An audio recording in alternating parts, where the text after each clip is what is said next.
He titulado el mensaje de esta mañana Restaurando el amor. Yo creo que va a ser de gran bendición para todos nosotros. Repito, le he titulado Restaurando el amor. ¿Cuál sería el objetivo de esta enseñanza? Mostrar la buena voluntad de Dios para con los hombres, para con nosotros, que todos los discípulos de la iglesia entiendan más profundamente el amor de Dios. En fin, que volvamos al concepto, al principio de todas las cosas. ¿Qué es el amor de Dios? Hay un texto que me gustaría que leyéramos juntos, está en Romanos capítulo 13, verso 10. Romanos 13, verso 10. El amor no hace mal al prójimo, así que el cumplimiento de la ley es el amor. Esa última parte de este texto es interesante. En otra de las traducciones de este texto dice que la esencia de la ley es el amor. En otras palabras, los mandamientos de Dios, su ley, sus normas, sus estatutos, la Biblia le habla de muchas formas, los preceptos, no son normas injustas o arbitrarias, sino que los mandamientos de Dios son para beneficio del hombre. Repito, los mandamientos de Dios tienen como su esencia misma una manifestación de amor de Dios al dárnoslos para beneficio nuestro. Cuánto he batallado yo con algunos jóvenes que a veces les es difícil entender esto. Con todo respeto lo digo, y especialmente a la juventud me enfoco ahorita en este comentario.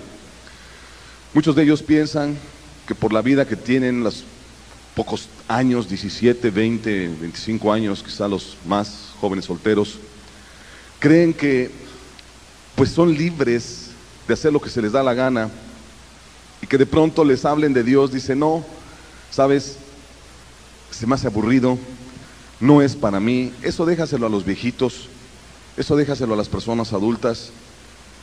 Eso de que me vengan a decir a mí qué tengo que hacer, no voy de acuerdo. Yo no creo que Dios sea así. Yo creo que Dios me ama y Dios quiere que yo actúe como yo estoy haciéndolo al día de hoy. Pero eso es una gran ignorancia, repito, con todo respeto. Porque si tan solo entendiéramos lo que ese texto dice, que el cumplimiento, que la esencia de la ley es el amor, jamás dudaríamos de que la buena voluntad de Dios es por un beneficio a nosotros. Y si nosotros lo aceptamos, si nosotros creemos eso que ahí está escrito, no importa la edad que tengas, ahora sí ya hablo a todos en general, nunca vas a dudar de que una norma de Dios, aun cuando te parezca difícil de llevar a cabo, tiene por objetivo final un beneficio para ti. ¿Sí? Vamos a hacer una prueba rápida. Los 10 mandamientos. No robarás, no matarás, honra a tu padre y a tu madre, etcétera, etcétera. Vamos a hablar de los mandamientos, los últimos 6, que tienen que ver con el amor al prójimo. Los primeros 4 hablan del amor a Dios y los siguientes 6 el amor al prójimo. Y ahí dice que el amor al prójimo no hace daño. Vamos a entenderlo así. Si todo el mundo cumpliera con el mandamiento de no robarás, tú podrías dejar tu casa abierta, podrías irte de vacaciones, dejar la reja abierta de tu casa y nadie tomaría lo tuyo. Qué precioso vivir así, nada más que el problema es que no podemos hacer eso aquí en Cancún. Tienes que poner barrotes y 20 candados y aún así se las ingenian y se meten y roban. ¿Por qué razón? Porque la gente no respeta.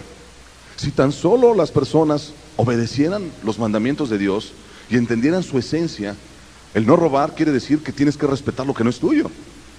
Cuando a ti te llegan a robar alguna vez en tu vida, te sientes indignado, sientes que hay una injusticia muy grande a tu vida, quizá te robaron el aguinaldo, te asaltaron saliendo del trabajo, y era lo que ibas a llevar a tu familia, a tus hijos, te sientes triste, desolado, y dices, no, eso no es justo. Ahí es cuando podemos ver más claramente la esencia del mandamiento. Si tan solo los hombres obedecieran lo que significa no robar, no habría ese tipo de decepciones, amarguras, rencores y todo lo demás. Qué sabio es Dios, ¿no? La esencia de la ley es el amor. Honra a tu padre y a tu madre. Si tan solo todas las personas honraran a su padre y a su madre, no había fornicaciones, no había abortos, no había nada de eso, deshonrar a tus padres. ¿Por qué? Porque el joven se guardaría porque la jovencita no dejaría tocar su cuerpo, porque diría, no, yo tengo que honrar a mi mamá y a mi papá. No es justo que yo los deshonre, no es justo que yo difame el nombre de Dios, que manche el nombre de mi familia por un rato de placer. Si todos obedecieran ese principio, sería una armonía y una paz preciosa. Hace muchos años, un grupo de sociólogos, después de hacer una serie de cuestionarios y de estudios que hicieron, por ahí alguno llegó a tomar la siguiente conclusión y dijo lo siguiente más o menos: si en la ciudad de Nueva York, escúchalo, si en la ciudad de Nueva York se ciñeran todos los ciudadanos a cumplir los 10 mandamientos, el decálogo, la ley que le dio Dios a Moisés en el Sinaí, no habría cárceles en Nueva York. Esa es la conclusión que llegó el Señor. Después de todos los estudios, después de estar viendo y hacer un análisis de la mente de un criminal, de un delincuente, él decía, no, si nada más obedecieran 10 mandamientos que Dios dio a su pueblo, no habría cárceles en Nueva York. Y sí es cierto. Si entendiéramos todos cuál es la esencia de la ley, no habría ese problema.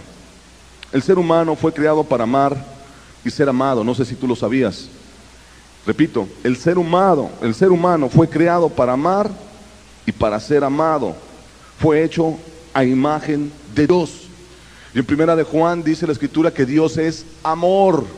Y si nosotros somos hechos, formados, creados a imagen de Dios, de tal manera nosotros tenemos que entender que fuimos criados para amar y ser amados.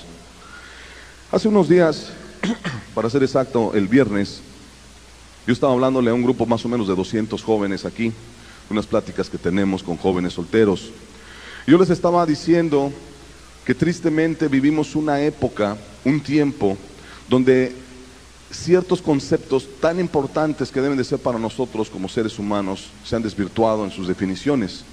Yo hablaba con ellos acerca del noviazgo.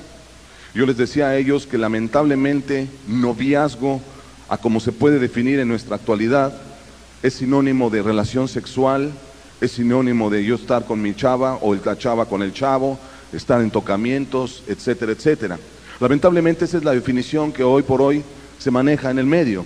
Ya tengo novio, ya tengo novia, quiere decir que podemos salir juntos, que podemos tocarnos, que podemos hacer esto, y algunos dirán hasta vivir juntos en unión libre. Sí, ese es el concepto que hoy en día se tiene del noviazgo. El problema es que en el principio no fue así. En el principio Dios estableció un noviazgo, la Biblia le llama desposorio, con ciertas normas a seguir, y el principio, el cumplimiento de ese mandamiento es amor, para que se respeten, para que se guarden y que lleguen castos y puros al matrimonio. No voy a hablar de eso ahorita, pero te lo quiero comentar, porque así como se ha desvirtuado la palabra novio, novia, hay muchos otros términos que hoy en día se han desvirtuado de su principio, de su punto original. Dicen por ahí que el hombre todo lo corrompe, ¿cierto o no? La palabra secta, que es una palabra bíblica, depende en qué país vivas, te aplican su propia definición. Aquí en México la Iglesia Católica le llama secta a todo lo que no tenga que ver con ellos, inclusive nosotros. Te vas allá con los de Medio Oriente y el Islam va a decir que sectas son todos los demás que no están con ellos. Y si te vas a la India o ahí en Europa, donde ahorita está de moda la New Age, te van a decir que secta es todos los demás grupos que no quieran ceñirse al nuevo movimiento que ellos están formando. Y así lo podemos ver. Pero realmente lo importante es ir a la raíz, al principio de las cosas. Por eso es que a veces es bueno hacer un alto, reflexionar y entender muchos conceptos que a veces tenemos en la mente, pero no vemos que están incorrectas sus definiciones, y por eso a veces batallamos hasta para entender el amor de Dios. De veras, en alguna ocasión le pregunté a alguien, ¿sabes qué es amor? Y de veras que no lo dijo en una forma irónica, ni burlona, ni grosera. Pues tener relaciones con una chava, ¿no? Pues no dice por ahí hacer el amor. Yo me quedé espantado, dije, ese es el concepto que tienes de amor. Pero para nada. Pero es lo que le han enseñado, es lo que la sociedad demuestra, es lo que los medios de comunicación te enseñan, es lo que las novelas y las películas y todo lo que te está bombardeando tu mente te están enseñando. Hoy quiero que entendamos todos, y con el favor del Espíritu Santo vamos a entender qué es el amor.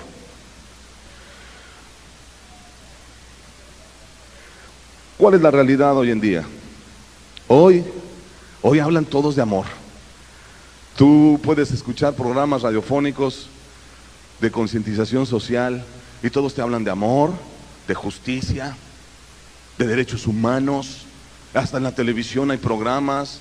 Hoy como que de nuevo esa parte del gobierno que se llama derechos humanos está tomando auge, sobre todo porque mataron a una de las directivas de esa organización. Y bueno, todo el tiempo ahorita es amor, justicia, paz social, etcétera, etcétera. Pero ¿cuál es la realidad? Mujeres que demandan ser amadas, hombres que demandan ser amados, jóvenes que demandan ser amados, niños abandonados que requieren de amor, de un ser humano que les tenga afecto, consuelo, dirección. Hoy es lo que estamos viendo. Vivimos un tiempo en nuestro país que la gente demanda amor, justicia, paz. Yo quisiera que Dios venga a restaurar el amor entre nosotros. Es mi anhelo, mi deseo. Que Dios venga a restaurar ese amor que tú estás tan ignorante, con todo respeto, de lo que la Biblia nos enseña. Que Dios lo haga. Dice la Biblia, según Juan, que en el principio creó Dios los cielos y la tierra.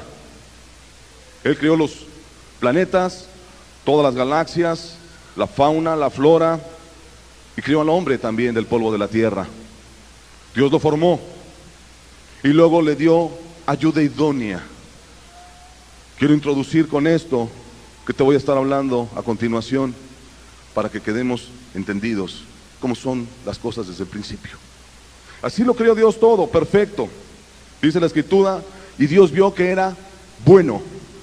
Cada vez que Dios creaba algo, según cada día de la creación, según el Génesis, Dios estaba maravilloso. Qué perfecto es esto. Aun cuando creó y formó al hombre del polvo de la tierra, lo creó perfecto. El hombre era inmortal en un principio, alma viviente, le dice la Escritura. Una persona que vivía en santidad, había comunión continua con Dios, vivía en un paraíso, y Dios vio que el hombre no era bueno que esté solo y le creó ayuda idónea. ¿Ve qué amor de Dios? Qué precioso Dios. Ama a su creación, está al pendiente de ella. ¿Qué sucede? En ese entonces todo era amor, todo era armonía, era paz, había justicia, era un paraíso, había amor, plenitud. Imagínate hablar a Dios cara a cara, así dice la Escritura, tener comunión constante con Dios, era un amor continuo. No entendían ellos, ni siquiera existía todavía la palabra pecado, no sabían qué es eso. Dice la Escritura que de pronto Dios dio una norma, y a este par de hombres, hombre y mujer, se les olvidó lo que Romanos 13 nos habla Pablo, y no porque ellos no lo tuvieran, porque no lo tenían obviamente, mas sin embargo tenían el conocimiento de Dios. Ellos sabían que su Creador tenía un gran amor por ellos. Todo lo que les dio que se enseñorearan de aves, de peces, de bestias del campo, le dio dominio sobre la tierra, le dio potestad. Todo te va a someter.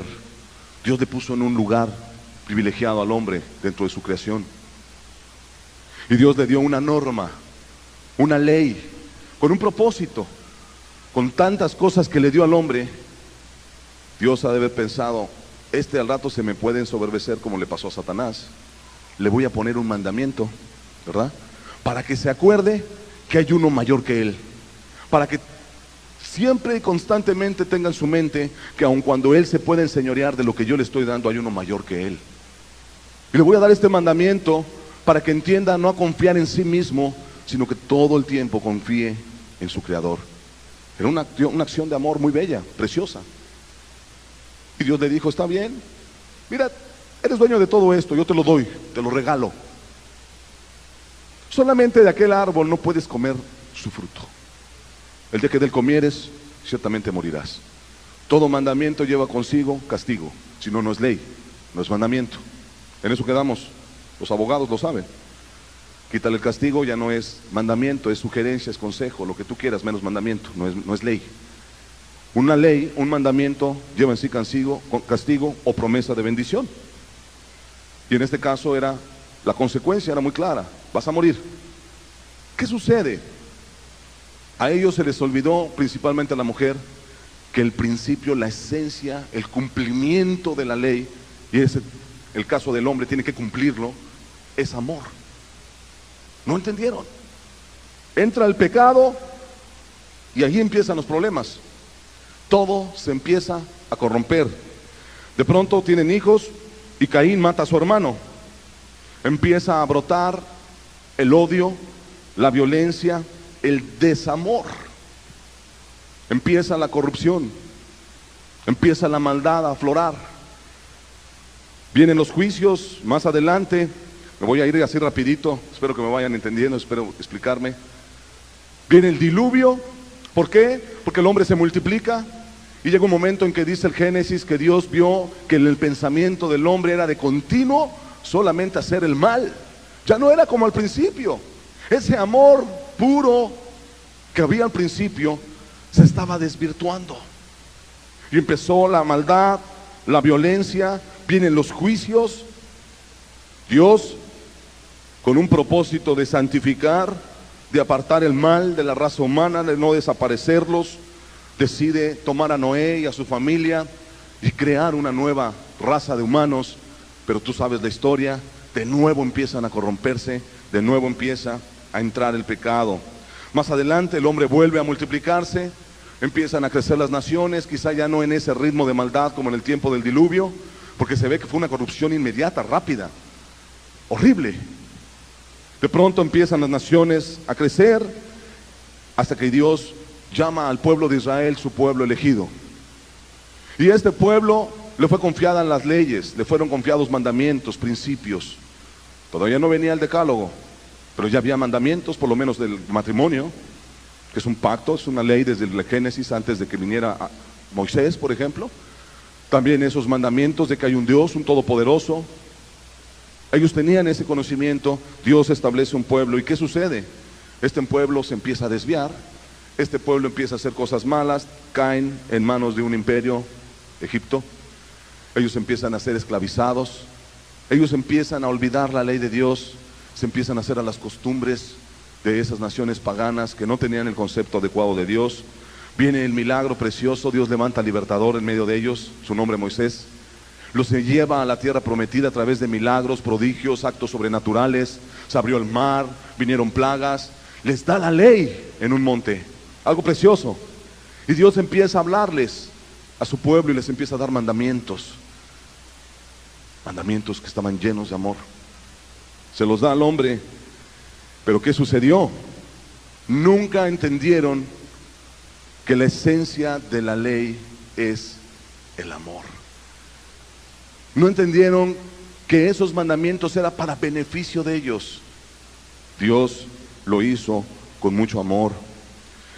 Cuando Dios empezó a dar cuenta que su pueblo no entendía, que tomaban los mandamientos, los tiraban tras de sí a sus espaldas, por así decirlo, les entraba por un oído, les salía por el otro.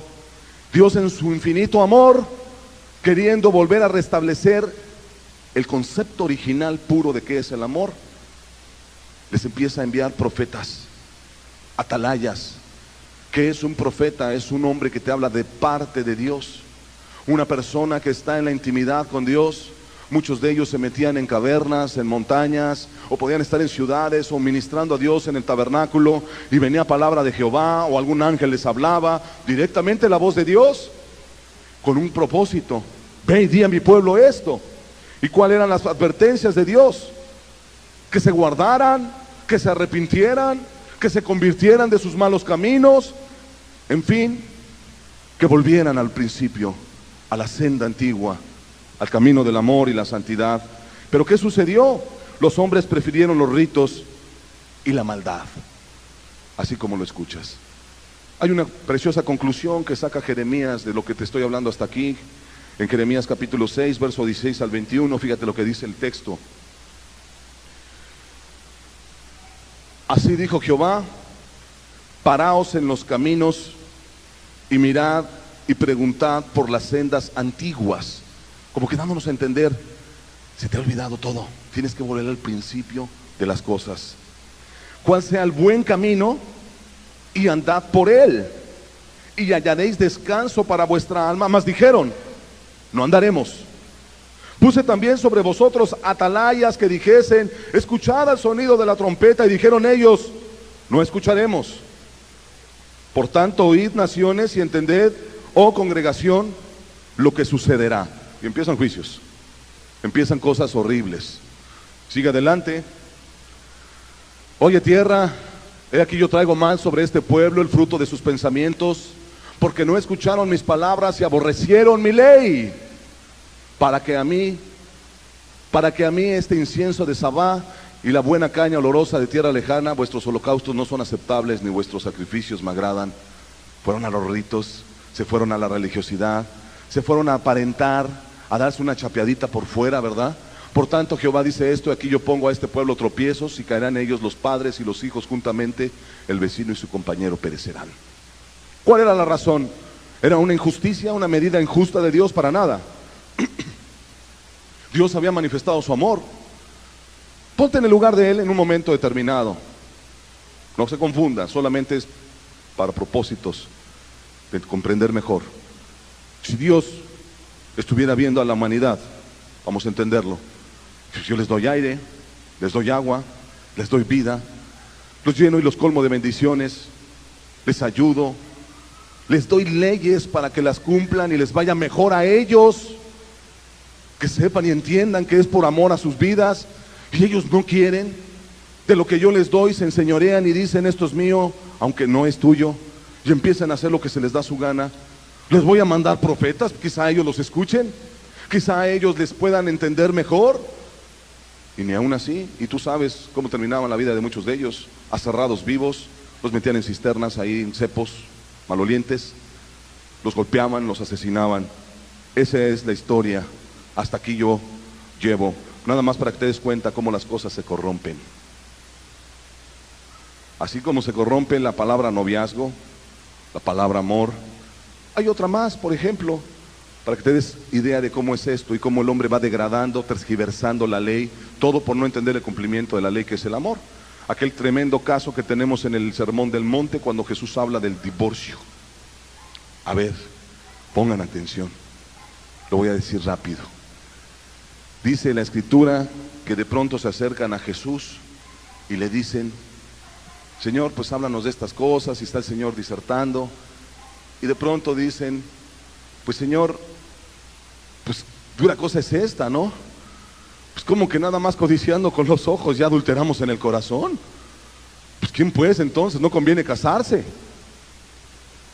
Y entonces Jesús empieza a explicar y dice este término más o menos: en el principio. ¿No fue así? En el principio no fue así. Todo lo que Dios juntare no lo separa el hombre. Para Dios en el principio no existía el divorcio, así como lo oyes. No es válido en el principio. Mas sin embargo dicen: pero maestro, Moisés concedió carta de divorcio. ¿Qué sería que no entendió Moisés? No, les vuelve a decir Jesús: lo hizo por la dureza de vuestros corazones. Pero en el principio no fue así. ¿Por qué la dureza de tu corazón? Porque de pronto los hombres impíos, que no entendían el cumplimiento de la ley, que es el amor, no querían ceñirse al mandamiento. De pronto, si la mujer no sabía hacer las lentejas o no sabía hacer algo en su hogar, le daban carta de divorcio, porque ya los señores en su mente ya tenían la idea de otra joven, y la dejaban y la botaban por cualquier cosa. Entonces, al Dios ver esa dureza de corazón, el mismo Moisés, al ver la dureza de corazón de estos hombres, concedió carta de divorcio, porque no es justo, por amor a ellas, que se quedaran ahí jóvenes de 20, 22, 23 años sin poder casarse. Y por eso dice Dios: se les concedió, porque tienes que meter ese yugo a esta pobre mujer, para que esté siendo tentada todo el tiempo, que se esté quemando, por darte una idea más precisa. Entonces Dios, por amor a esa persona, les permitió y dar carta de divorcio, pero en el principio no fue así. Lo mismo es hoy en día con el término amor. Hoy término amor, te lo repito, es sinónimo de relación sexual, es sinónimo de un interés egoísta, porque hay muchos que dicen: si me amas, cómprame este vestido. Oye, qué concepto tan errado, tan diabólico tienes del amor. Perdóname que te lo diga así. Sobre todo estas mujeres manipuladoras: si en verdad me amas, tienes que comprarme carro del año. Ah, para ti amor se rebaja hasta tener un carro. Qué diabólicamente tienes, perdón. Eso se llama hechicería, manipulación. Pero muchos piensan que eso es amor. Los jóvenes: ustedes no me aman, no me dejan llegar a las 3 de la mañana. Tienes 15 años, hija. Tienes 14 años, ¿ves cómo están violando a las mujeres? ¿Ves cómo las asesinan, las descuartizan? Entiende el principio, donde tú quieres ir, hay malas amistades, sabemos que hay narcos, sabemos que hay drogas. No, es que no me aman. ¿Qué concepto del amor tan errado tienes? Para ti amor es salirte con la tuya. Para ti amor es hacer las cosas que tú quieres. Qué desvirtuado está el concepto de amor, ¿verdad? Pero yo te digo una cosa, en el principio no fue así. En el principio no fue así. El amor de Dios es muy distinto. Mira, si el amor fuera tener relaciones sexuales como muchos piensan, qué equivocado estaba Pablo, que nos da una definición magistral en 1 Corintios 13, definiéndonos el amor, y nunca dice el amor es sufrido, es tener sexo. ¿Verdad que no dice eso? ¿Es que te compren lo que tú quieras? Tampoco dice eso, no. Nada que ver con ello. Vayamos comprendiendo cómo se desvirtúa y cómo el ser humano, por su egoísmo tan grande, agarra las cosas de Dios a su propia conveniencia. Ni juicios, ni ayuda, ni milagros, ni la ley, ni los profetas pudieron hacer hasta esta parte de la historia que llevo, Jeremías y quizá los profetas, cambiar al ser humano, restaurar el amor que fue al principio. Y déjame decirte que no es por culpa de Dios. Esto es importante, porque por ahí algunos blasfemos han atrevido a decir, bueno, si Dios es amor, ¿por qué permite que la gente se muera de hambre en África? ¿No has escuchado ese tipo de argumentaciones? Si Dios es amor, ¿por qué permite que la gente se muera de sida? ¿Dónde está el amor? Mira, mejor cállate. Si nada más supieras que lo que se gastan en publicidad de cigarros en un mes, darías de comer un año completo a todo el África. ¿Es culpa de Dios o es el egoísmo del hombre? Son millones y millones de dólares que se gastan en promoción, publicidad y producción de cigarros. Pero eso sí, estamos muy buenos para decir, si Dios es amor, ¿por qué no les da de comer en África, no? Un mes. Lo que se gastan en un mes les daría para dar de comer todo un año completo a la población africana, que son millones de personas. ¿Cómo ves? Todo un año completito y bien comidos. ¿Le echaremos la culpa a Dios? No nos engañemos. El hombre todo lo descompone, el hombre todo lo corrompe. Los que saben de leyes saben que hay derecho natural y está el derecho positivo. El natural vamos a decir que es el de Dios, del cual debe de emanar el resto de las leyes. Y el positivo es las constituciones que tú y yo conocemos, los códigos penales. El derecho natural nos debe de indicar una cosa: si hay robo debe haber castigo. Pero el derecho positivo, ¿qué te enseña? Si yo voy a ser legislador, voy a ser un secretario de gobierno, pues me conviene tener fuero común para que si me agarran en la movida y robando, no me metan a la cárcel. Entonces voy a agarrar la ley y la voy a poner a mi gusto. Y ahí están las consecuencias, amigo. No nos engañemos. Volvamos al principio de las cosas. Volvamos a entender que en el principio no fue así. El amor está muy desvirtuado hoy en día. Ni los juicios, ni los milagros, ni la ley, ni los profetas pudieron restaurar el amor de Dios, pero no por culpa de Dios. Hay un texto precioso en Hebreos capítulo 8, verso 9, que nos deja entender esto más claramente. Dice: no como el pacto que hice con sus padres el día que los tomé de la mano para sacarlos de la tierra de Egipto, porque ellos no permanecieron en mi pacto y yo me desentendí de ellos, dice el Señor. En otras palabras, no es culpa de Dios. Dios establece, Dios da, y el hombre es el que decide su camino. ¿Qué diferencia hay entre un hombre y una bestia? Es que el hombre tiene razón, tiene voluntad, libre albedrío. Las bestias no. Las bestias hacen lo que tú les digas o simplemente se mueven por instinto. Pero Dios nos puso voluntad. Por lo tanto, Él nos da siempre dos caminos a escoger. El camino bueno, positivo, que es ceñirnos a su mandamiento y a la ley de Dios.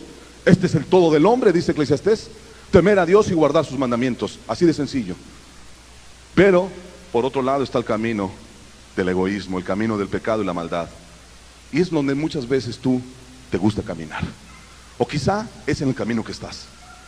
¿Por qué? Porque no te quieres ceñir a la buena voluntad de Dios. Y mira, el texto es tremendo, porque dice Dios algo muy sencillo. Te lo voy a explicar en un término, un ejemplo muy claro. Si tú quieres comprar casa, ¿verdad? y no tienes el dinero suficiente, vas a una institución bancaria, ellos te dicen, órale, te doy un crédito hipotecario, dame las escrituras, yo te presto el billete, ¿verdad? Y tú vas pagando. Dirá, ¡ay, qué precioso! Oye, pues dámelo. Sí, tantito, espérame. Nada más me vas a llenar léeme estos artículos que tengo aquí. Quiero que le pongas la poderosa al final, ¿verdad? Donde tú estás aceptando todas las condiciones que yo te estoy dando. Porque no te voy a regalar el dinero. Donde tú estás aceptando el porcentaje de interés que te voy a cobrar por este préstamo. Y donde tú estás aceptando que en tal término tienes que pagar la casa. Y al final hay una cláusula que dice que si te atreves a no pagar, pues tengo el derecho de irte a quitar lo que es mío.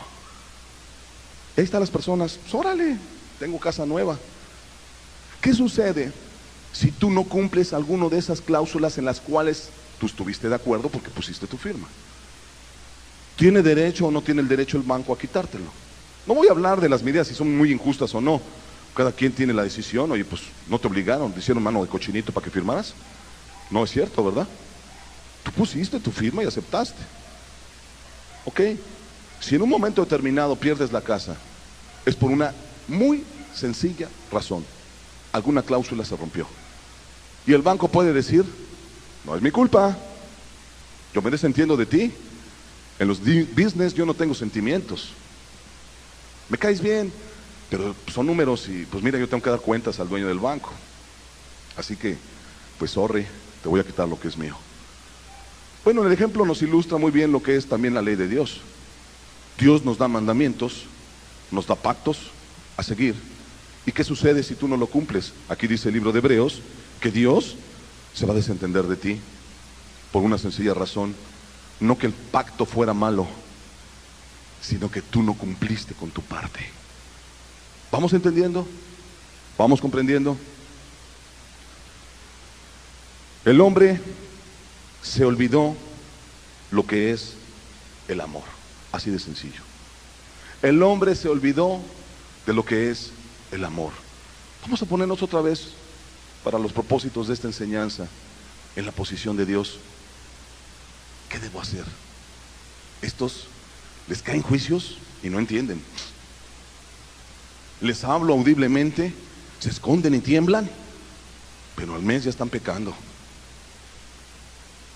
Les doy lo que ellos quieren y necesitan y no son agradecidos, son ingratos. Les mando profetas que con sus vidas manifiestan santidad y que sí se puede vivir una vida recta, los terminan matando. ¿Qué hago? ¿Los desaparezco de plano? ¿Los quito del mapa? ¿Ya? ¿Me levanto una nueva generación, un nuevo Adán o qué hago? ¿Cuántas cosas no pudieron pasar por la mente de Dios?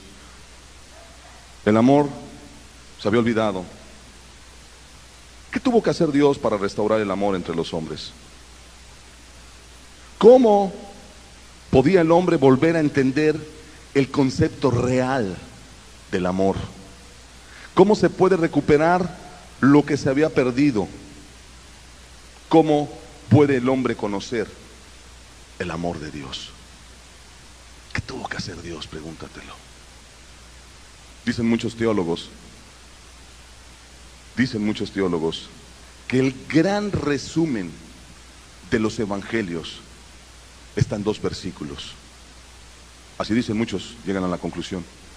El gran resumen de todos los evangelios son 2 versículos, 3 para ser exactos. Juan 3, 16 al 18. ¿Qué tuvo que hacer Dios? Mira, porque de tal manera amó Dios al mundo, que ha dado a su Hijo unigénito para que todo aquel que en Él cree no se pierda, mas tenga vida eterna. Porque no envió Dios a su Hijo al mundo para condenar al mundo, sino para que el mundo sea salvo por Él. El que en Él cree no es condenado, pero el que no cree ya ha sido condenado porque no ha creído en el nombre del unigénito Hijo de Dios. Lo que la ley, lo que los profetas, lo que los mandamientos, lo que los juicios no pudieron hacer, Dios dijo, voy a hacer algo tremendo. Voy a hacer algo tremendo. Algo que le voy a poner remedio final al asunto. Voy a ir yo mismo. Voy a tomar un cuerpo humano. para enseñarles a estos qué significa amar. Se les olvidó.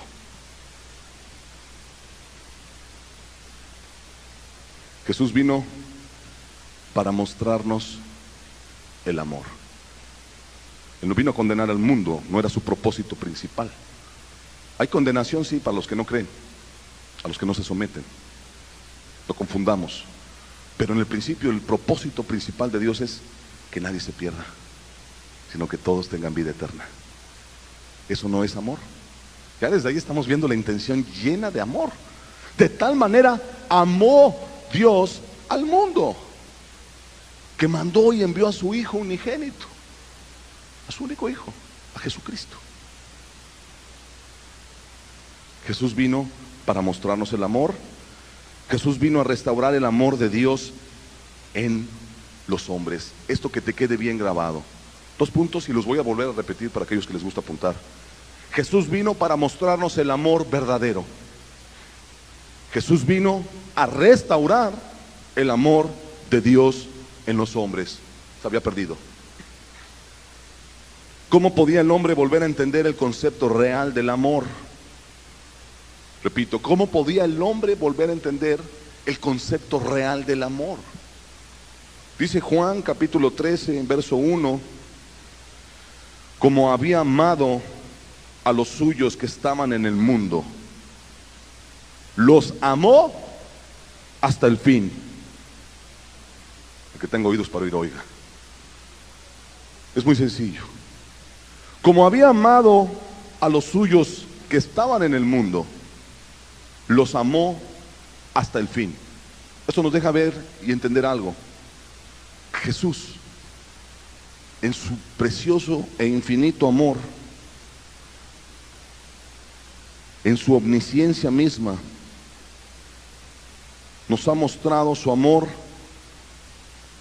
de todo el tiempo, desde todas las generaciones. Él es un Dios omnisciente, presente, pasado y futuro. Él conoce, Él está presente. Aunque tú y yo no conocemos esa dimensión más que es el futuro, Él ya lo sabe, Él ya conoce, Él ya ha estado ahí. Él siempre ha tenido esa intención de amor. Mas sin embargo, nos mostró su amor en el concepto humano, para que quedemos más claro en nuestras mentes. Desde que Él nació, Jesucristo, hasta que murió y aún resucitó de los muertos, Él nos sigue amando. Vamos a entender esta vida de Jesús. ¿Cómo o qué hizo Jesús para restaurar el amor entre la raza humana? ¿Qué es lo que hizo Jesucristo? En Lucas capítulo 2, verso 10 al 11, dice la palabra de Dios. ¿No la tenemos el texto? Que el Verbo se hizo carne, que Dios mostró su buena voluntad para con los hombres. No lo busque el texto, yo solo estoy citando mejor. Te estoy nada más describiendo ese momento de la vida de Cristo, que ya desde antes de venir ya Dios está manifestando su amor. De tal manera amó Dios al mundo, que ya está enviando a su Hijo. Desde que Él nació nos está mostrando el amor.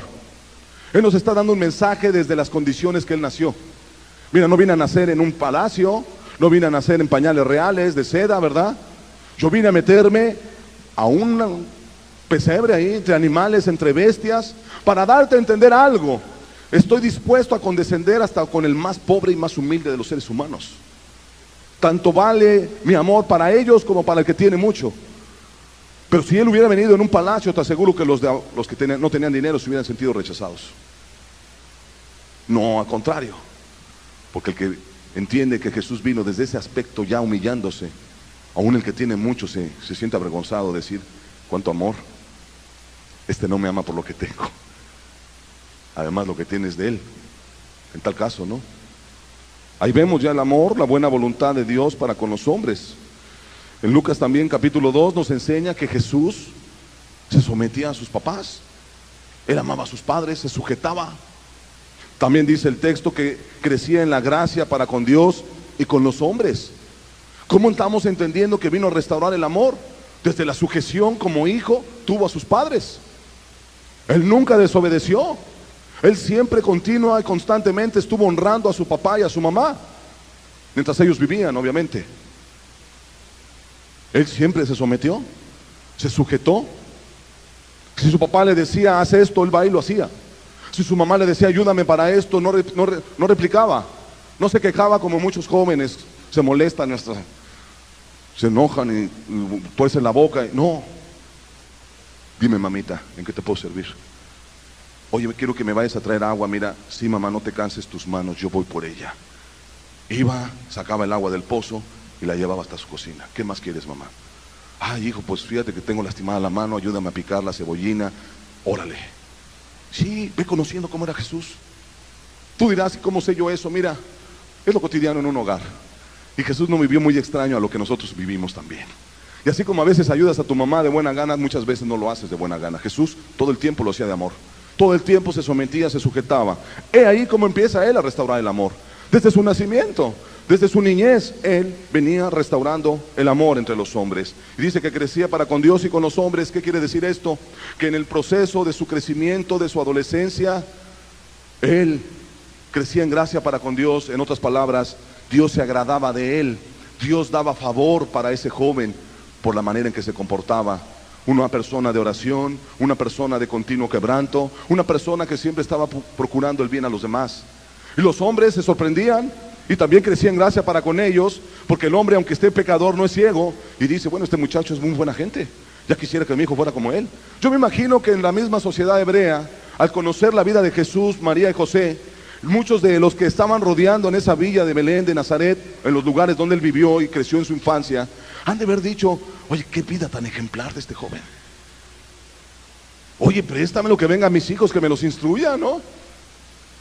¿Cómo le haces, José, María, para tener tan bien educado a este joven? Él crecía en gracia para con Dios y con los hombres. Él, cuando llegó a una edad madura, a una edad adulta, no paró en seguir restaurando el amor. Te estoy hablando cómo está restaurando Jesús el amor. Esto es amor en su pureza: sujeción, obediencia, amor a Dios, amor a tu prójimo. Es muy fácil de comprender. Él empieza su ministerio público. ¿Cómo empieza a restaurar el amor Jesús? Tanto en Marcos 1, verso 14 al 15, como en Mateo 4, verso 2 al 17, nos da mucha luz la escritura. Dice que después que Juan fue encarcelado, Jesús vino a Galilea predicando el evangelio del reino de Dios, diciendo, el tiempo se ha cumplido y el reino de Dios se ha acercado. Arrepentíos y creed en el evangelio. En Mateo 4, verso 2 al 17 dice que cuando Jesús oyó que Juan estaba preso, un texto paralelo, volvió a Galilea, dejando la ciudad de Nazaret, vino y habitó en Capernaum, etcétera, etcétera. Y luego dice en el verso 16, el pueblo asentado en tinieblas vio gran luz, y a los asentados en región de sombra de muerte, luz le resplandeció. Desde entonces comenzó Jesús a predicar y a decir, arrepentíos, porque el reino de los cielos se ha acercado. Jesús vino a restaurar el amor entre los seres humanos con el mensaje del evangelio también. No solamente en una vida totalmente intachable, irreprensible, sino que él además traía un mensaje de amor. ¿Cuál es ese mensaje de amor? Mira, te amo tanto, que yo al ver tu vida que estás pecando, que estás metido en drogas, en alcohol, en vicios, en lo que tú quieras, no quiero que te pierdas. Yo no vine para condenarte, vine para salvarte, pero no te puedo salvar en la condición que estás. Te tienes que arrepentir. Y entonces Jesús empezó a predicar arrepentimiento. Empezó a decirle a los hombres que dejaran su vida de pecado. Hey, tú vicioso, deja tu vicio. Oiga usted, adúltera, deje el adulterio. Y así, a cada uno. El amor se restaura también en corregir las faltas de otros. Jesús decía las cosas como eran. La mujer adúltera, que ya le iban a apedrear, de pronto Jesús dice, mujer, ¿dónde están los que te condenan? No está ninguno. Ok, ni yo te condeno. O sea, no te voy a apedrear, porque esa era la condena, ese era el castigo, apedrearlos. Más, vete y no peques más. O sea, arrepiéntete. Eso significa arrepentirse, no pecar más. ¿Cómo? ¿A poco se puede vivir sin pecar? Claro que sí. Solo está que lo quieras intentar. Solo está que entiendas el amor de Dios por tu vida. Porque si tú pecas, si tú eres una persona, por así decirlo, que crees que eres cristiana, que eres cristiano, pero te echas tu cigarrito en el baño, pero a lo mejor guardas rencor hacia una persona, a lo mejor te gusta tomar lo que no es tuyo, tú estás bien engañado, bien engañada, te vas a ir al infierno. Porque si no estás arrepentido, tú no eres salvo ni eres hijo de Dios. Discúlpame. Quizá te ofenda lo que te estoy diciendo, pero no trato de caerle bien a nadie. Te tengo que decir las cosas como son. Encontró ritos, encontró violencia, encontró rameras, publicanos, encontró viciosos, encontró una religión sin Dios. Qué tremendo, soy feo, ¿no? Pero así era. Llena de ritos, buenos para agarrar y decir la ley, para aprendérsela de memoria, pero no la vivían. Una religiosidad de las más asquerosas. Lo que encontró Jesús fue todo menos amor. La predicación del Evangelio es un mensaje de amor, esa es la conclusión que podemos llegar. La predicación de arrepentimiento y fe en Jesucristo es un mensaje de amor. Estás perdido, no hay oportunidad para ti, no hay forma que tú salgas del lodo y de la esclavitud del pecado. Solamente hay un camino, solamente hay alguien que te pueda hacer libre, y es Jesucristo, el Hijo de Dios, siempre y cuando creas a sus palabras. Si no, no. Y sus palabras son: arrepiéntete, arrepiéntete, pecador, ten fe en mí, confía en mí, y entonces empieza a seguirme. Si no, no. Nadie se salva, nadie absolutamente se salva.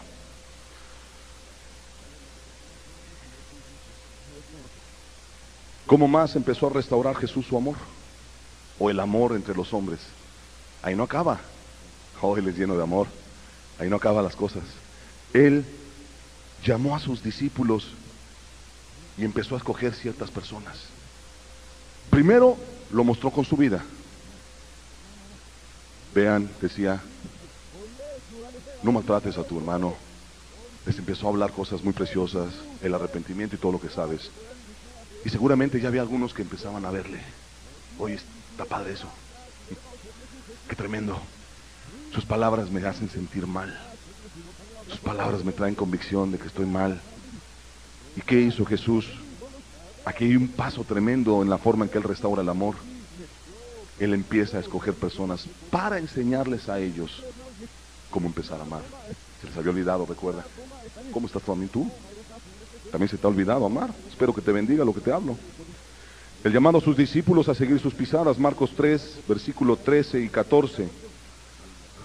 Después subió al monte y llamó así a los que Él quiso y vinieron a Él, y estableció a 12 para que estuviesen con Él y para enviarlos a predicar el amor, el evangelio del amor. Los llamó para que estén con Él, para que vivieran con Él. ¡Uy, qué precioso! Entiéndelo. ¿Cómo te sentirías tú? Vamos a poner el ejemplo así. Si un día tú, ahí en tu desolación, en tu tristeza, que no te diviertes, dices tú, y no te encuentras forma de felicidad, que de pronto te llegara una invitación del hombre más rico del mundo, el señor Bill Gates. Dicen que es el más rico del mundo. 35,000, 40,000 millones de dólares su fortuna. Te llegara una invitación y te dijera: quiero invitarte a que estés un año completo en mi residencia de Atlanta, que tiene campo de golf. Te voy a dejar mis jets, mis yates. Quiero que vivas como mi hijo, que no tuve, o que no tengo, o que quisiera tener, vete a saber. Te voy a dar todo, es más, ya te mandé el avión, el jet por ti, y durante un año estés conmigo. ¿Cómo te sentirías tú? ¡Wow! Dirías: oye, pues el sueño dorado esto, ¿no? Voy a vivir como rey. Bueno, si eso quizá te llega a motivar, no quiero despertar codicia para nada, pero sin embargo lo que quiero usar es el ejemplo para hacerte entender que lo verías como un gran privilegio para ti y una oportunidad grande en tu vida. Ahora imagínate el llamado a andar con alguien mayor que Bill Gates. Ese es el propósito de lo que te estoy poniendo el ejemplo.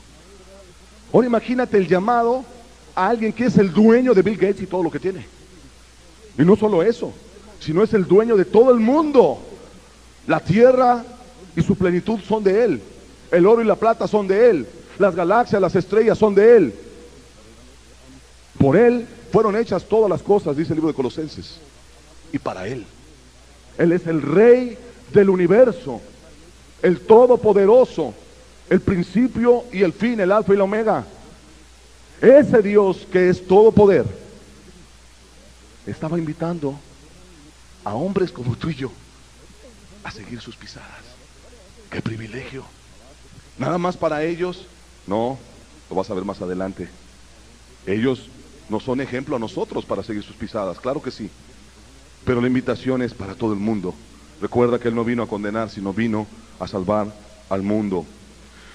Después de que llamó a sus discípulos, Jesucristo, a que estén con Él, ellos empezaron a ver la vida del Maestro, tan sencilla, tan humilde, sin opulencias, sin excentrismos, una vida sencilla. Una persona que no tenía a veces ni una piedra donde recostar la cabeza. Una persona que tenía que estirar la mano muchas veces porque no tenía para comer, a menos que alguien le diera un pan, un vaso de agua. No tenía ni para comprar un vaso de agua. Un día tuvo que decir una samaritana, dame de beber. No tenía ni para comprar un vaso de agua. Dame de beber, que por cierto ni le dio. Y la bendijo grandemente. Jesús llevó una vida sencilla. Y sus discípulos veían eso. Veían cómo ese hombre hablaba cosas tan hermosas, además que los instruía y los amaba. Él empezó a restaurar el verdadero amor en toda su plenitud, en cuanto a la compasión y piedad por los demás, así como lo escuchas. En Mateo 8 nos habla de un hombre cubierto de lepra, todo, lleno de lepra. Una enfermedad que si tú has visto a algún hombre con lepra, sea en algún libro de la escuela, lo que sea, es algo horroroso. Es como ver un monstruo. Aunque es un ser humano, sí, estoy describiendo el efecto, el impacto que tienes tú al ver una persona así. Ahora imagínate un leproso lleno, que ha de haber estado tan feo su rostro, que no quiso ni ver al Maestro. Se fue postrado y dijo, si quieres, puedes limpiarme.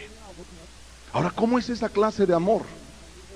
La ley dice que no te acerques a un leproso, pero el cumplimiento o el espíritu de la ley es el amor. ¿Qué significa? Que muchas personas no se acercaban a los leprosos y los tenían en un lugar apartado, un lugar para los leprosos. Ahí algunos le llamaban el Hades, ahí donde estaba la basura, ahí donde estaban los desechos de una sociedad, ahí vivían los leprosos. Tenían que ir a buscar la comida entre la basura, entre todo lo que sacaban una ciudad, ahí, en la ciudad de los leprosos. Eran personas que no podían tocar nada porque se contaminaba todo. Si tocaban alguna cuestión, de inmediato iban y quemaban ¿por qué? Porque tenían miedo a contagiarse. Ahora imagínate si tenían hijos, si tenían una esposa, ya no podían tocarlos, ya no podían acariciar a su esposa, no podían estar con sus hijos a darles un abrazo. ¿Por qué? Porque tenían lepra, estaban rechazados. Y si tú ves ese texto de Mateo 8, después del Sermón del Monte, dice que el hombre se acercó y le dijo a Jesús, si quieres puedes limpiarme de lejecitos, no me veas, no quiero ofender tu mirada, no quiero asustarte. ¿Sabes qué hizo Jesús? Dice que fue y lo abrazó. Cualquiera hubiera dicho, ¡no! ¡Te vas a contagiar! Lo abrazó. ¿Cómo ha de haber sentido ese abrazo ese hombre? Lleno de amor, ¿no? Nunca, quizá habían pasado años que nadie le había mostrado un afecto tan tierno, tan lleno de compasión. Va y lo abraza y le dice, quiero, se limpió. Así se le fue la lepra. Él empezó a restaurar el amor. Él empezó a mostrar la compasión y la piedad verdadera. En Marcos 1, en Marcos 7, nos está hablando de la liberación de endemoniados. Personas que eran tan pecadoras, que estaban tan esclavizados al pecado, que demonios, legiones completas tenían adentro de su cuerpo. Eran personas que estaban hiriéndose con piedras, que la misma sociedad los decía, no, vete. Son hombres violentos, sus mentes ya no razonaban bien. Gente endemoniada, como quizá algunos de los presentes puedan estar, que practicas tanto el pecado y estás tanto en rebeldía, que lo que pasa es que vienes a ser morada de demonios. Pero yo tengo buenas noticias para ti, y que tiemblen esos demonios. Hay uno que está lleno de amor, compasión y piedad. Su nombre es Jesucristo. Y a esos hombres Jesús se acercó, les dio la libertad, expulsó a los demonios. Fuera, les decía él, se iban los demonios. y los hombres se convertían y empezaban a seguir sus pisadas. Como está aquel gadareno, que en la sociedad no quería nada con él, que vivía entre los sepulcros hiriéndose con piedras, que era muy violento, ni las cadenas lo podían sujetar, había una fuerza sobrenatural, estaba endemoniado el Señor. Pero cuando llega Jesús a ese lugar, corre el hombre y en un momento de lucidez: ¿qué tienes conmigo, Hijo de Dios Altísimo? Te conjuro por Dios que no me atormentes. Porque le decía a Jesús y los reprendía y los mandaba fuera. Le sacó los demonios, le pusieron una vestimenta encima y el hombre quería seguir a Jesús. Y Jesús le dice: vete a los tuyos y a tu casa, vete a su ciudad y habla de las maravillas que Dios ha hecho contigo. Y eso también está escrito en la Biblia de los Testigos de Jehová. Dios ha hecho contigo. Es que Él es Dios. Amén. ¿Qué sucede? El gadareno, endemoniado, el que la sociedad lo rechazó y dijo: este hombre ya no cambia. Bueno, fue un gran evangelista el gadareno. Fue un hombre que en el segundo viaje Jesús a esa ciudad, había miles de personas esperándolo. ¿Por qué? Porque este gadareno cumplió al pie de la letra el mandamiento de Jesús. Ya no era el rebelde endemoniado, ya no era el hombre insujeto, sino él dijo que fuera a hablar las maravillas, a restituir con mi familia, a pedir perdón a mi esposa, a mis hijos. Él fue, lo hizo y empezó a pregonar lo que Jesús había hecho en él. Que cuando Jesús pisa esa tierra, mucha gente dijo: yo quiero también el favor de ese hombre, quiero conocer a Jesús. Él empezó a restaurar el amor entre los hombres. El criado del centurión, oye, estaba prohibido para un judío juntarse con un romano, eran los enemigos, no podías tocarlos, era una casi blasfemia. El mismo soldado romano, el centurión, al acercarse a Jesús le dijo: no soy digno que pises mi lugar, no soy digno que estés en mi casa. Yo conozco tus principios, conozco la cultura de tu raza, sé que para ustedes es abominación inclusive que estés hablando conmigo, pero no te vengo a pedir un favor para mí. Tengo un siervo que se está muriendo. Cuando vio Jesús eso, dijo: oye, qué precioso, ¿qué quieres que haga? Mira, Señor, no vayas a mi casa. Yo también soy hombre puesto sobre autoridad, y le digo a este: ve y hazlo, y al otro: hace esto, y lo hace. Solamente di la palabra.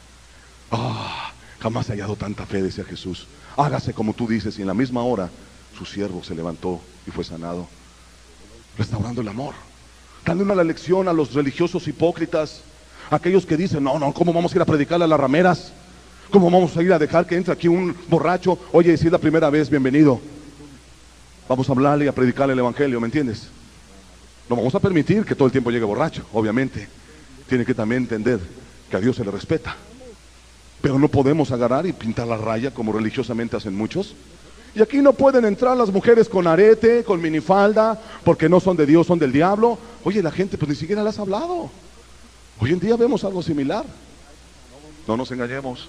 Jesús empezó a romper todos los cánones que tenían ellos, las reglas, vaya, que se manejaban en su época. La religiosidad la hizo trizas. Y Él empezó ¿qué hacer? Restaurar el amor entre nosotros.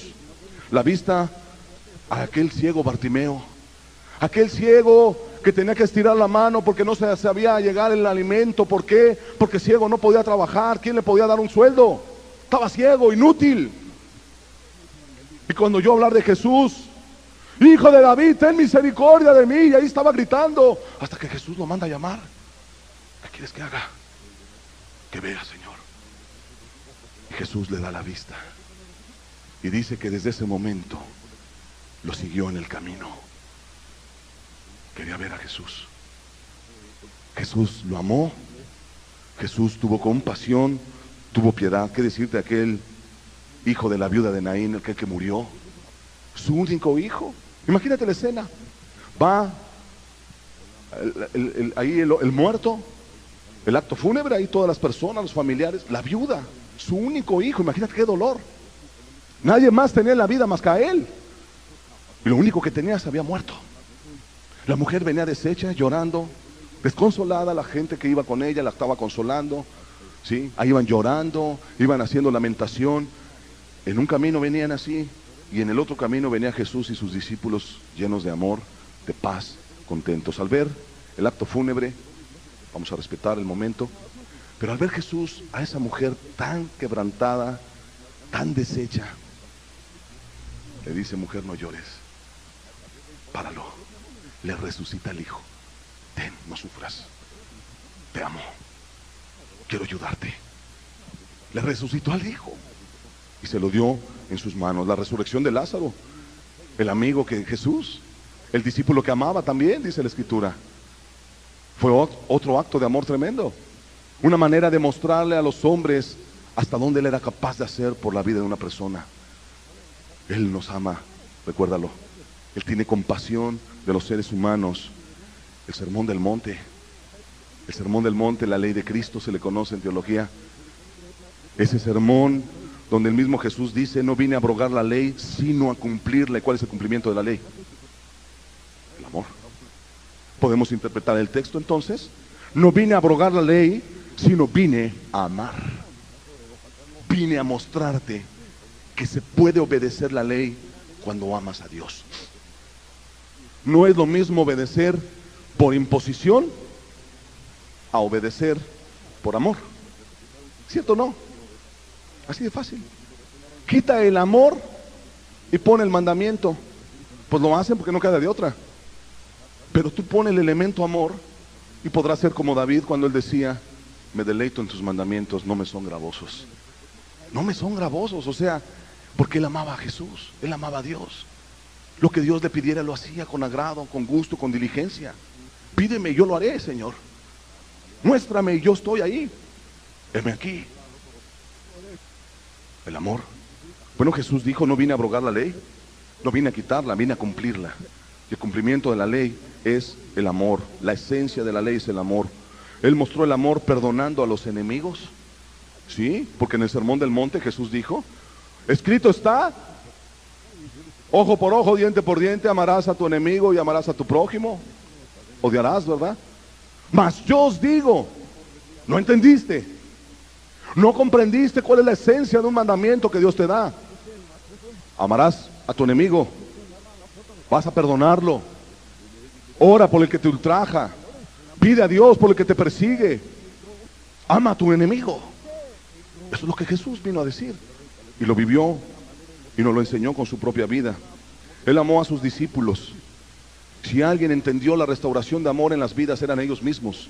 Eran rebeldes, necios, incrédulos, eran muy insensatos en muchos momentos. Pero ¿qué hizo Jesús? Perdonó sus pecados de entrada. La instrucción constante. Mira, Pedrito, ven, no seas tan arrancado, hijo. Cálmate, haz las cosas así, no te envanezcas, Pedro. Yo me imagino la manera de instruir de Jesús a ellos. Por ahí un día los hijos del trueno, como les apodaron, Juanito y su hermano, querían destruir una ciudad porque no les recibieron el evangelio. ¿Quieres que oremos a Dios, maestro, y que venga fuego y los destruya a todos? No sabéis de qué espíritu son, dijo Jesús. Que el Hijo del Hombre no vino a condenar al mundo, vino a salvarlo. No sean tan aparentemente llenos de celo cuando no es ese celo. Es una manera de interpretar mal el amor de Dios. No, déjalos. Igual vendrán un día al arrepentimiento. La instrucción a sus discípulos, la dirección a sus vidas, el consejo adecuado, el consuelo. ¿Cuánto consuelo no daba Jesús a sus discípulos? Un abrazo tierno, una mirada de amor como se la dio a Pedro mismo el día que lo negó. No lo dio. Ya una vez te hablé de eso aquí. Simplemente lo volvió a ver. Te dije, me ibas a negar. Pero esa mirada iba llena de amor, porque además de recordarle todo lo que mal hizo, también le recordó cuando Jesús le dijo al final: mas yo he orado para que tu fe no falte. Y una vez vuelto tú, ve y convierte a tus hermanos. ¡Qué hermoso! Voy a pasar por alto tu ofensa, te voy a perdonar, aunque mira cómo me dejaron por tu culpa. Pero mira, te amo, lo estoy haciendo por ti. Esa manera de llevar a sus discípulos al ánimo, a la fortaleza, como los amó al principio, los amó hasta el fin. ¿Por qué dice así el texto? Porque al final de sus días aquí en la tierra Jesús fue traicionado por todos ellos. Dos personas de sus discípulos, Judas y Pedro, lo negaron, lo traicionaron de la forma más horrible. Uno se fue al infierno, el otro alcanzó el perdón. Pero no solamente ellos traicionaron a Jesús. Literalmente todos corrieron como gallinas. Herirá al pastor y todos se dispersarán, dice la Escritura. Y el día que lo fueron a prender a Jesús, todos corrieron, huyeron cobardemente. No estuvieron con él. Se avergonzaron del maestro. Pero como los amó al principio, los amó hasta el fin. Hermano, ¿le has fallado al Señor? ¿Te has entibiado? ¿Has pecado? El diablo te está metiendo ideas a tu mente que no te va a perdonar. Déjame decirte una cosa. Si tú te humillas, si tú vas con Él y le ruegas con todo el corazón, Él te perdona. Él te perdona, y su perdón es tan hermoso que es el perdón que olvida. El que dice: aquí no pasó nada, órale, te levanto, me escupiste, me lastimaste, me traicionaste, mujer, varón, pero yo te voy a perdonar. Yo te voy a animar a que sigas adelante. Primera de Corintios 13, verso 4 al 7, el magistral texto, la definición de lo que es el amor. Dice la Escritura: el amor es sufrido, el amor es benigno, el amor no tiene envidia, el amor no es jactancioso, no se envanece, no hace nada indebido, no busca lo suyo, no se irrita, no guarda rencor, no se goza de la injusticia, mas se goza de la verdad. Todo lo sufre, todo lo cree, todo lo espera, todo lo soporta. ¿Qué tiene que ver este texto? Bueno, es mucho. Es la definición de amor. Es, por así decirlo, volvamos al principio. Ese es el verdadero amor. Y este verdadero amor, o esta definición, es totalmente aplicable a la vida y obra de Jesucristo, el Hijo de Dios, el cual sufrió por nosotros, el cual siempre fue benigno, tuvo buena voluntad para con nosotros, el cual nunca tuvo envidia de lo que no tenía. Él era el rey del universo, pero en ese momento Él tenía que enseñar a todos nosotros a contentarse con lo que estaban, con lo que tenían. Su amor no era jactancioso, Él no se estaba jactando, al contrario decía: ve y muéstrate a los sacerdotes, no digas nada. Qué hermoso.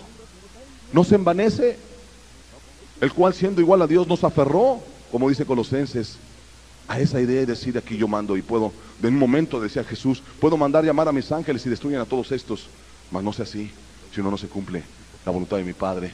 No hace nada indebido. ¿Cuándo lo viste hacer algo indebido, Jesús? Siempre haciendo el bien, amando, haciendo misericordia, compasión. No busca lo suyo, siempre estaba buscando el bien de otros. No estaba buscando lo suyo, estaba más preocupado por tus cosas, por tu necesidad, por el enfermo, por la viuda, por el que estaba menesteroso. Él siempre estaba preocupándose por otros, nunca se preocupó por sí. No se irrita, para nada lo viste jamás fuera del lugar. Nunca lo viste al hombre haciendo alarde y enojado y haciendo y golpeando a la persona, jamás. Cuando mostró su celo fue eso, celo santo, en especial cuando corrió a los mercaderes del templo. No guarda rencor, oye, con todo lo que le hicieron. Si tú ya estás toda amargada porque no te saludó la hermana, es que el pastor me exhortó fuerte, ya te amargaste. Oye, a Jesús le hicieron más que eso, por favor. No nos engañemos. Él no guardó rencor, no se gozaba de la injusticia. ¿Viste alguna vez que Jesús se mofaba del pecado? ¿Viste alguna vez en Jesús, si has leído los evangelios, que Él andaba ahí gozándose de la manera que hacían injusticia a otros? Para nada. Antes se gozaba en la verdad. Y por si no te quedó claro, otra vez repite: todo lo sufre, todo lo cree, todo lo espera, todo lo soporta. Al final de su momento de muerte, ese amor en su máxima manifestación de restauración lo llevó a decir esto: perdónalos, porque no saben lo que hacen, no conocen el amor. Cuando el amor estaba ahí encarnado, crucificado. Necesitamos volver al principio. Ese es el verdadero amor, el amor de Jesús. ¿Con qué se encuentra Jesús en este tiempo? Vamos a aplicar este mensaje rápidamente. Odio, violencia, tinieblas, sectas como nunca jamás en la historia, religiones muchas. Jesús es la persona más popular de la historia. Él partió el tiempo, el más predicado, del que el más libros se han escrito, pero el más desconocido por muchos, empezando desde aquí. El más desconocido por muchos. Quiero decirte que Jesús es el amor hecho carne. Dios es amor. Jesús es Dios. Alguno un día dijo: Señor, muéstranos al Padre. Dice: ay, no has entendido. El que me ha visto a mí, ha visto al Padre. ¿Tú sabes que Dios es amor? ¿Verdad que sí? ¿Quieres conocer a Dios? Conoce a Jesús. ¿Quieres ver cómo es Dios en su carácter? Ve la vida de Jesús. Y cuando empieces a leer los evangelios, jovencita, jovencito, amigo que nos acompañas, Cuando empiezas a leer desde el primer capítulo de Mateo y te das cuenta en la humildad que vivió Jesús. Él no escogió una familia opulente, millonaria, no. Escogió gente muy pobre, María y José. No tenía ni siquiera para llevar un becerro el día que nació Jesús, que era lo que pedía la ley. Y a los pobres, si no tienen, pues que lleven unas tórtolas. Y fue lo que llevaron. La gente bien pobre, bien humilde. Unas palomas ahí. Vete a ver si no se consiguió dinero prestado el pobre hombre. Ve lo que escogió Jesús para mostrarnos su infinito amor. Pero ¿cómo eres tú? Siempre pensando en ti mismo, pensando en ti misma. Esa definición de 1 Corintios 13 la puedes ver descrita cuando ves a Jesús muriendo en el Calvario. Toda la aplicación de principio a fin. Juan capítulo 13. Juan 13, verso 34 al 35. Si no lo tenemos, yo te lo leo.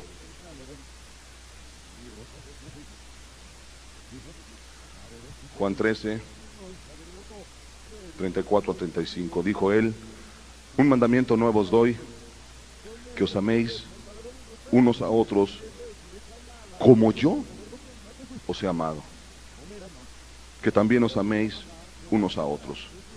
¿Qué hay de nuevo en el mandamiento? ¿No dice Deuteronomio: amarás al Señor tu Dios con todo tu corazón y a tu prójimo como a ti mismo? No era algo nuevo. Si lo vemos así, no era algo nuevo. ¿Se habrá equivocado el que escribió esto? ¿Habrá equivocado Jesús? No. ¿Sabes qué era lo nuevo del mandamiento? Aquí mismo lo dice: que os améis como yo os he amado. En otras palabras, Él cumplió la ley, pero lo nuevo era esto: ya te vine a mostrar con mi vida cómo debes de amar. Así que lo que viste en mí, eso haz. Y entonces cumplirás el mandamiento de Dios. Y termino con 1 de Juan, capítulo 4, verso 10 al 12. Ve lo que dice este texto tan hermoso. Subráyalo en tu Biblia, te va a bendecir mucho. En esto consiste el amor. No en que nosotros hayamos amado a Dios, sino en que Él nos amó a nosotros y envió a su Hijo en propiciación por nuestros pecados. Amados, si Dios nos ha amado así, debemos también nosotros amarnos unos a otros. Nadie ha visto jamás a Dios. Si nos amamos unos a otros, Dios permanece en nosotros y su amor se ha perfeccionado en nosotros. En otras palabras, lo que yo te hablé casi en 1 hora y cacho, aquí Juan te lo resume en 3 versículos. Pero hay algo más que yo quiero hacer un énfasis aquí. Nadie ha visto jamás a Dios. ¿Tú lo has visto? ¿Verdad que no? ¿Cómo pues sabremos si ese amor se está restaurando en nosotros? Es muy sencillo. Nadie ha visto jamás a Dios, pero si nos amamos unos a otros, quiere decir que Dios permanece en nosotros. De tal manera que si somos hechos a imagen de Dios, la manera que tú vas a mostrar que el amor de Dios está en ti es cuando ames a tu semejante. Es cuando tú ames a tu prójimo. Es cuando tú ya no pienses en ti y empieces a pensar más en los demás. El amor no busca lo suyo. Es cuando ya no te irritas ni guardas rencor. No importa lo que te haga tu prójimo, sino perdonas y lo amas. Es que tú estás dispuesto a sufrir, a creer, a ser benigno, y ya no estarte ahí amargando y no estás queriendo tomar tu cruz cada día. Una persona que está dispuesta a sufrir no está pensando en que le tengan que atender todo el tiempo, no. Se va a atender a otros, a servir, a amar. Queremos que Dios restaure el amor entre nosotros. De hecho, tiene que empezar en la iglesia. Si no empieza con nosotros, caramba, en vano es que prediquemos y vivimos una secta y mejor nos vamos y decimos bye, ¿verdad? Pero no, yo sí quiero tener el amor de Cristo, quiero tenerlo. Creo que hay algunos de aquí que lo tienen. Simple y sencillamente vayamos a la perfección, como aquí dice, y Dios permanece en nosotros y su amor se ha perfeccionado en nosotros. Jesús vino a restaurar lo que era en el principio. Vamos a cerrar nuestros ojos. Pues si no te queda claro, hay un testimonio que a mí me impacta mucho. No sé si alguna vez lo narré. para que te quede claro qué es el amor. Una mujer tenía 2 hijitas. El marido era un borracho, un alcohólico. Él, por amor a su vicio, las dejó, los abandonó. Esta mujer luchó en la vida, les dio educación a sus hijas, se casaron. Después de más de 20 años, un día tocaron la puerta de la casa de esta mujer y apareció un hombre en harapos, un hombre todo destrozado, un hombre muy mal se presentó, era el esposo. Él le dijo: ¿podrías recibirme y alojarme en tu casa para pasar mis últimos días aquí? Ella lo recibió, lo sirvió, lo perdonó, y allí murió el hombre. Ella lo amó. ¿De dónde aprendió esa mujer ese amor? Lo aprendió de Jesús, de nadie más. Lo aprendió de Jesús.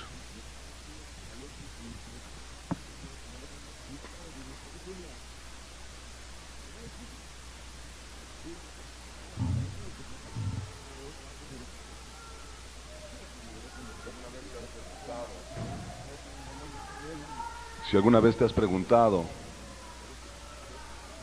cuál es la gran evidencia de un cristiano, la gran señal de un cristiano, es esta: ¿ama o no ama? Esos hipócritas, esos religiosos hipócritas que dicen ser cristianos, que levantan sus manos y traen a Jesús en la boca para todo, pero que a la vez se la llenan de humo de cigarro, se la llenan de alcohol, o a veces con esa misma boca están maldiciendo a otros. Qué engañado estás. La gran evidencia de ser cristiano es esta: ¿amas o no amas? ¿Y con qué clase de amor? Con el amor que Jesús nos enseñó. Un mandamiento nuevo os doy, dijo él, que os améis los unos a los otros como yo os he amado. Y en Juan capítulo 15, verso 31 dice: no hay mayor manifestación de amor que esta, el que alguien dé la vida por un amigo. Qué grande es el amor, ¿verdad?